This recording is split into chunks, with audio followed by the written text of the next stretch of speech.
Certains moments divisent ta vie en deux parties. Avant et après cet après-midi qui, au départ, semblait ordinaire, mais qui s'est révélé être un de ces moments marquants. Tout se déroulait comme prévu. J'étais seule à la maison et Dany était parti en voyage d'affaires. La seule lueur d'espoir durant son absence était la possibilité de me créer un petit espace pour moi, car pendant si longtemps, j'avais ignoré mes propres besoins et désirs. Les dernières années de désintérêt de Dany m'avaient conduite à un point où chaque moment de solitude devenait une récompense, et aujourd'hui était l'une de ces rares occasions. Dans ma chambre, entourée de mes draps préférés, j'avais installé mon ordinateur portable et placé quelques-uns de mes petits secrets à proximité. J'avais l'habitude de profiter de ces moments, surtout lorsqu'Henri n'était pas à la maison. Mais maintenant qu'il était de retour de l'université, trouver des occasions comme celle-ci était devenu presque impossible.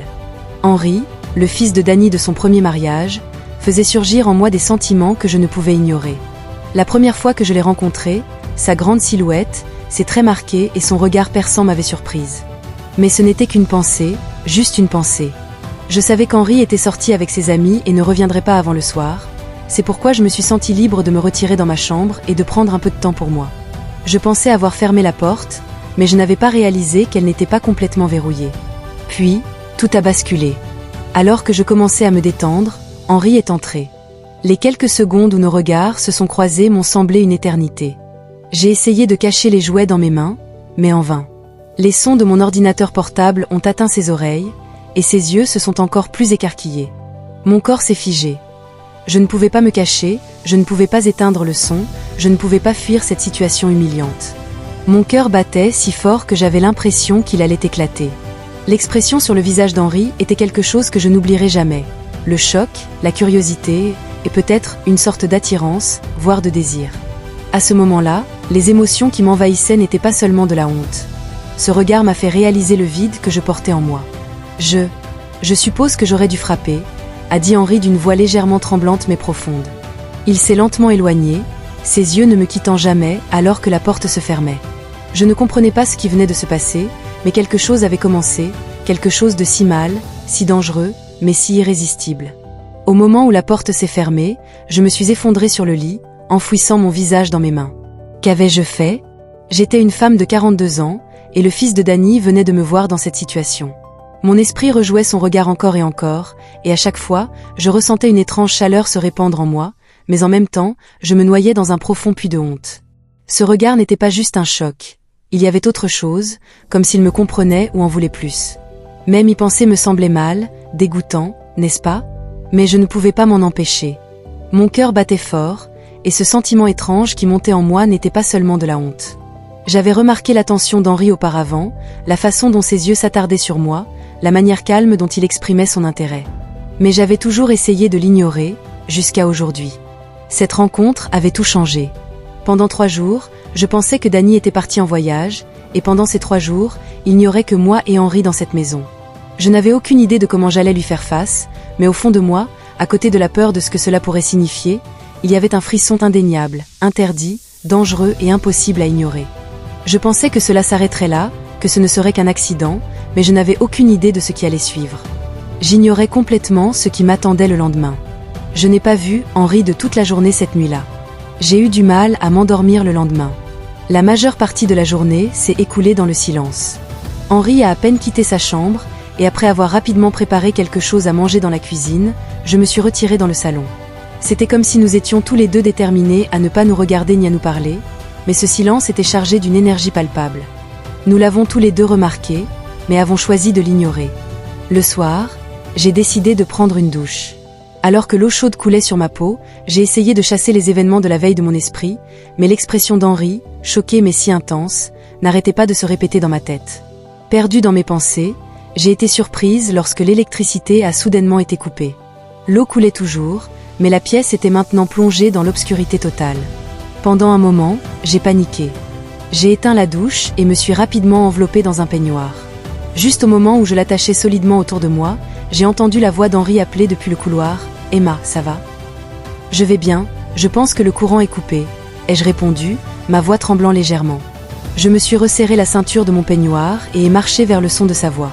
Quand je suis entrée dans la cuisine, je ne pouvais pas le voir, mais j'entendais ses pas. « Nous devons trouver une bougie », dit-il, son ton légèrement tendu. La faible lueur d'un lampadaire extérieur éclairait faiblement un coin de la cuisine, mais le reste de la pièce était enveloppé d'ombre. Alors que nous tâtonnions tous les deux, je suis soudainement tombée sur lui.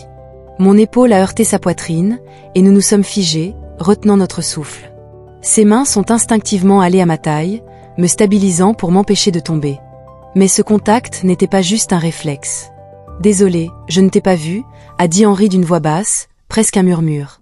Nos yeux se sont rencontrés, faiblement éclairés par la lumière filtrant de l'extérieur. À ce moment-là, la tension entre nous était plus forte que tout ce que j'avais jamais ressenti. « C'est bon », murmurai-je, incapable de réprimer le tremblement dans ma voix. Mon cœur battait si fort que j'étais sûr qu'il pouvait l'entendre. Les yeux d'Henri se sont posés sur mes lèvres, son souffle effleurant mon visage, et la distance entre nous se réduisit à presque rien. « Emma », dit-il doucement, sa voix chargée d'émotion. Je ne voulais pas m'éloigner. À cet instant, toutes les limites auxquelles je m'étais accrochée se sont estompées. Juste à ce moment-là, les lumières se sont rallumées. Nous avons tous les deux reculé brusquement, comme si nous avions été pris sur le fait. Henri s'est dirigé vers le disjoncteur, feignant de le vérifier, mais je savais que le poids de ce qui venait de se passer persistait entre nous. Quand je suis retournée dans le salon, Henri m'a suivi. Son regard était toujours fixé sur moi, mais cette fois, il y avait de la détermination dans ses yeux. « Emma, nous devons parler », dit-il. Le ton de sa voix me disait que ce ne serait pas une simple conversation. Mon cœur s'est remis à battre dans ma poitrine alors que j'étais assise en face d'Henri dans le salon. La tension dans l'air était si épaisse qu'elle en devenait presque étouffante. Nous savions tous les deux que cette conversation était inévitable depuis un moment. Il y avait une entente tacite entre nous, rien ne serait plus jamais comme avant. Henri baissa les yeux et parla doucement. « Emma, je suis désolée pour hier. Si je t'ai mise mal à l'aise, ce n'était pas intentionnel. Quand j'ai vu la porte ouverte, je n'aurais pas dû regarder. » Sa voix faiblit alors qu'il cherchait les bons mots, mais je ne pouvais pas m'empêcher d'entendre cela. Mon cœur a commencé à battre plus vite, une rougeur chaude s'est répandue sur mon visage, mais j'ai essayé de la réprimer et j'ai hoché la tête. Hier, j'étais juste tellement gênée que j'ai dit « Mais je ne te blâme pas vraiment. C'est juste que tout dans cette maison me semblait si étrange ces derniers temps. » Henri releva la tête, ses yeux se verrouillant aux miens. « Ce qui est étrange, Emma, ce n'est pas toi. Ce qui est étrange, c'est que Danny ne soit pas là. Il est si distant avec toi. » Ces mots m'ont frappé de plein fouet. J'avais essayé de ne pas penser au peu d'attention que Danny m'avait accordé, mais entendre Henri le dire à voix haute a fait craquer quelque chose en moi. « Ça n'a pas d'importance », ai-je dit doucement, bien que ma voix manquait de conviction. Henri soupira en se rapprochant de sa chaise. « Non, ça n'a pas d'importance. Il est impossible de ne pas le remarquer. Emma, tu te sens seule, et ce n'est pas de ta faute. » Les larmes ont coulé de mes yeux. Avoir ma solitude exprimée avec des mots si clairs m'a laissé sans force pour la nier. La solitude, je pensais m'y être habituée, ai-je murmuré, mais la chaleur dans le regard d'Henri m'a poussé à en dire plus. Mais parfois, c'est tellement écrasant. Je ne sais pas quoi faire. Quand Henri a posé sa main sur la mienne, mon souffle s'est arrêté. « Tu ne devrais pas avoir à te sentir seule, Emma », a-t-il dit d'une voix profonde et résolue. « Quelqu'un comme toi ne devrait pas se sentir comme ça. » Pendant un moment, je me suis perdue dans le poids de son toucher. Puis mes yeux se sont posés sur son visage, et j'ai vu la sincérité dans son expression. C'est là que j'ai réalisé que le lien entre nous n'était pas juste un malentendu. Henri était sérieux. J'ai essayé de changer de sujet pour rediriger la conversation. « Je veux parler de Carly », ai-je dit, ma voix plus stable maintenant. « Tu sais que j'étais inquiète pour toi.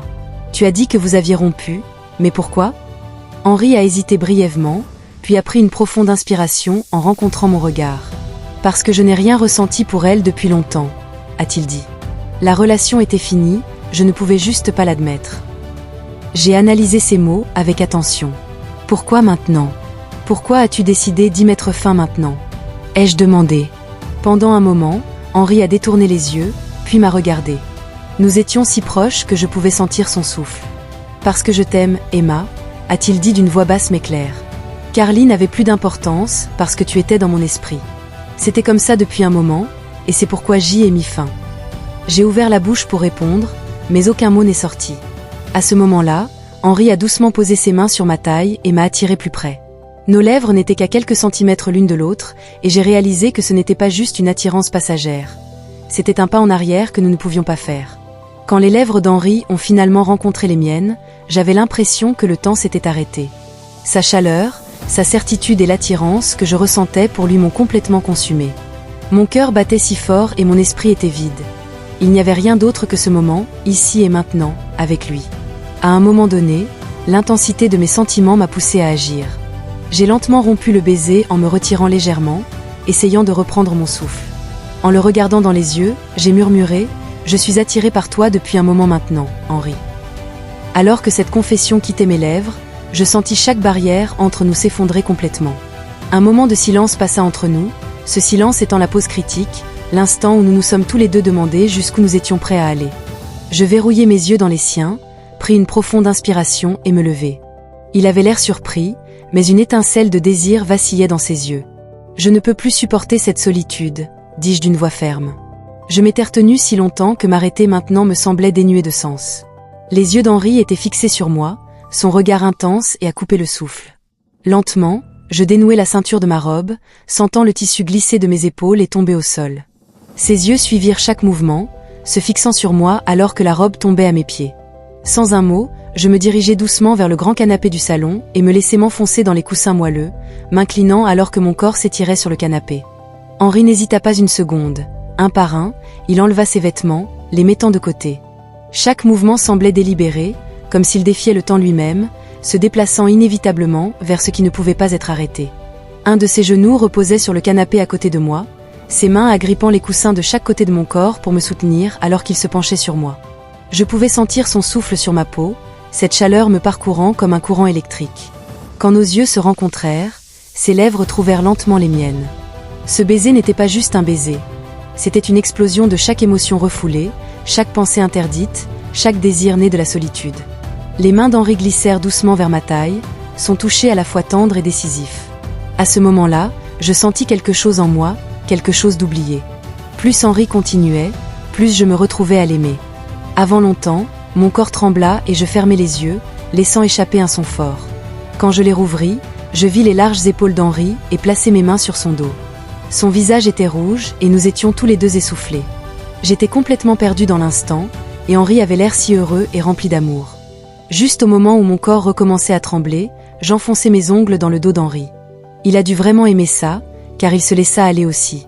Je sentis une chaleur en moi, et c'était absolument merveilleux. Chaque moment passé avec Henri était à la fois excitant et déstabilisant.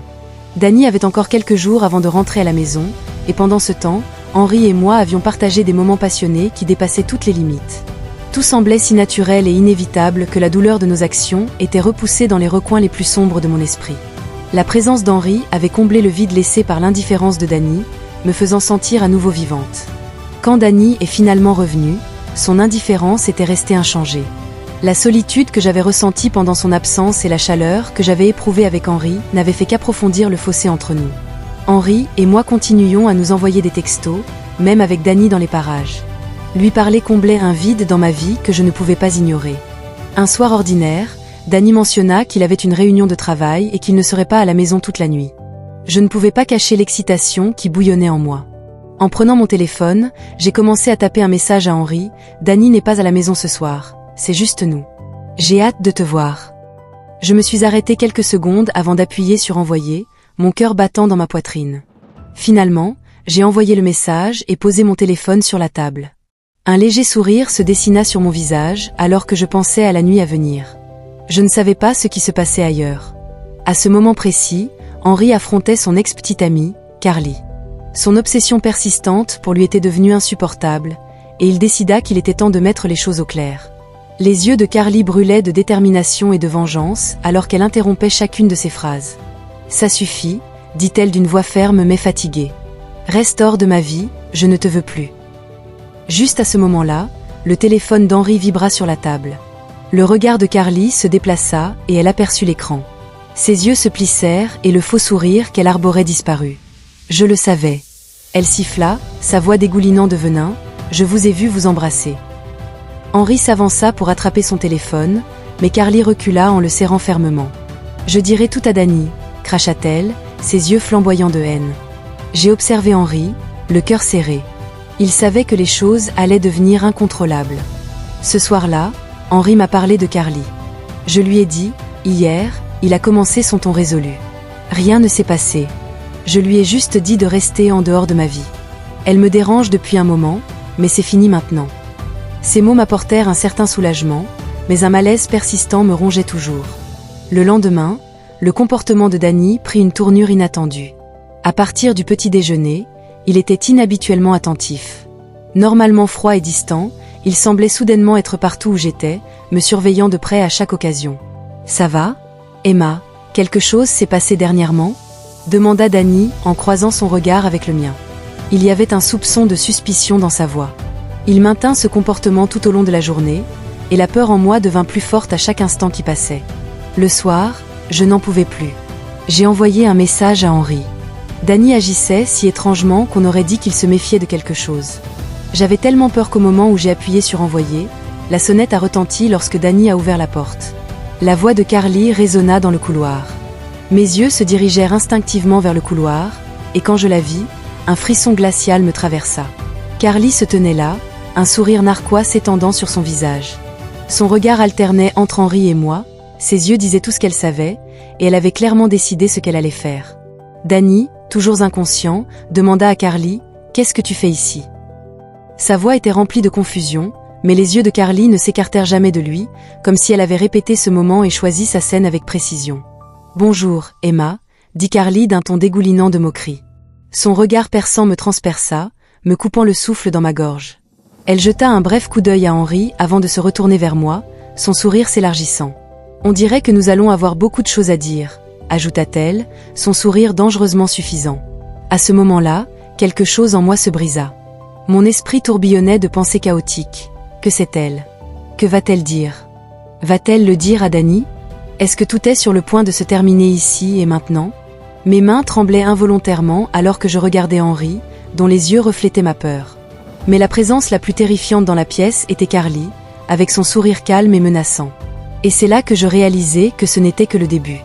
Restez à l'écoute, car cette histoire est loin d'être terminée. Ne manquez pas ce qui va suivre. Si vous êtes arrivé jusqu'ici, je sais que mon histoire vous a touché. Il y a tellement plus à partager, et vous ne voudrez rien manquer. Appuyez sur ce bouton de suivi, activez les notifications et laissez un commentaire sur ce que vous pensez qu'il va se passer ensuite.